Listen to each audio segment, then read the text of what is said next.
होली मिलन समारोह होली के पूर्व संध्या पर आयोजित होने वाले कार्यक्रम समाज के भीतर समरसता कायम करने के लिए लंबी परंपरा और न्याय की स्थापना के लिए मनाते रहे हैं हम लोग इस पर्व के तौर पे।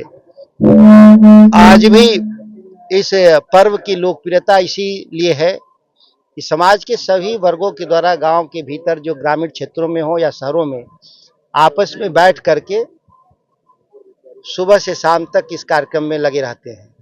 यह संदेश है कि जिस तरह से हजारों साल से संचित जो परंपरा हो आगे बनी रहे और हिंसा का कोई स्थान न बने, क्योंकि बहुत सारे अब हमारे देश में पर्व हिंसा के कारण बदनाम हो रहे हैं। किसी को राजनीतिक और सामाजिक जीवन में आने के लिए कोई प्रतिबंध नहीं है।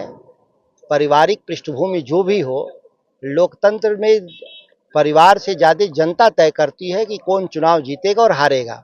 ऐसा कहीं गारंटी नहीं है कि किसी परिवार के सदस्य होने के नाते चुनाव जीतते हैं लोग, हारते भी हैं लोग, बहुत लोग हारते हैं।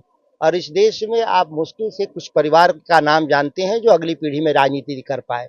ज़्यादातर परिवार के लोग अगली पीढ़ी में राजनीति नहीं कर पाए। उसका एक बहुत साफ कारण है कि अगर आप जब तक सामाजिक आर्थिक बदलाव के लिए आप जब तक आगे बढ़कर काम नहीं करेंगे तब तक जनता आपको स्वीकार नहीं करेगी। क्या कहना चाहेंगे? आदरणीय तेजस्वी यादव जी ने उस बात की तरफ बिहार को सजग किया जो नीतीश कुमार के राज में जिस तरह से अफसरशाही के जरिए उन्होंने बिहार में सरकार चलाने का प्रयास किया, शोषण और दोहन का जो काम किया, वो बिहार की जनता को उन्होंने सजग किया और बताया। और ये बात सच भी है कि अब तो सभी साक्ष्य भी आ गए हैं, जिस साक्ष्य को हमने मीडिया के सामने रखा भी है और आने वाले समय में कई दिन लगातार इस तरह के साक्ष्य नए आएंगे और इसकी चर्चा हम करेंगे।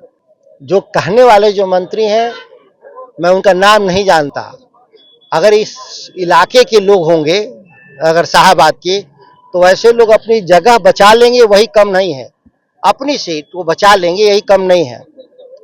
कोई सीट बचेगी नहीं। शाहाबाद में तो ऐसे भी जो सत्तारूढ़ दल एनडीए के लोगों के लिए कोई जगह नहीं है।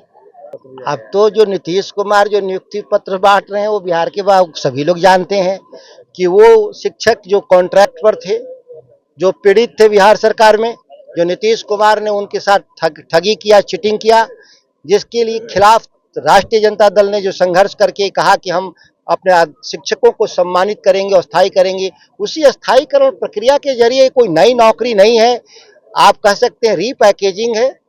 रीपैकेजिंग के अलावा तो है नहीं कोई। क्या कहेंगे, बिहार में रोजगार का बहार है क्या? और रोजगार के बहार तो नहीं है। अगर बिहार में रोजगार के बहार होते तो 3 करोड़ लोग, इस राज्य के लोग दूसरे राज्य में मजदूरी नहीं करते, श्रमिक के रूप में नहीं खटते। कितने विपरीत परिस्थितियों में काम करते हैं जिसका अंदाजा हम लोग यहाँ से बैठ कर नहीं लगा सकते। हम जब जाते हैं गुजरात, महाराष्ट्र, दिल्ली के उन इलाकों में जो स्लम हैं, जहाँ देखते हैं कि भारी संख्या में बिहार के लोग कठिन परिस्थितियों में, नीतीश कुमार के राज में पलायन बढ़ा है, रोजगार बढ़ा नहीं है।